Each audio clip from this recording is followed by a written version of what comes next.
Қайырлы күн достар, қалдарыңыз қалай? Бүгінгі мен YouTube каналыма қош келдіңіздер. Сіздердің алдарыңызда сырым жем бала.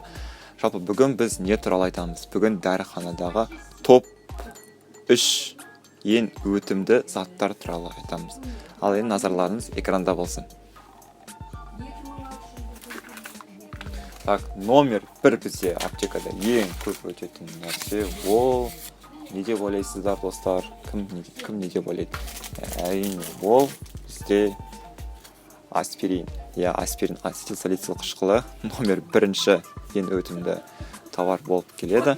Ал екінші ол бізде әрине ол пипетка. Пипетка бізде ең көп өтетін заттардың бірі болып келеді.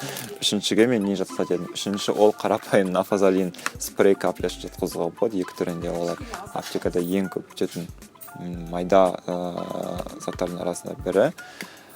Аптекада ең көп өтетін заттардың бірі болып келеді. Жалпы осыларды жатқыз топ 3-ке жалпы осы нафазалин спрейді, аспирин ацетилсалицил қышқылын және пипетканы жатқызуға болады.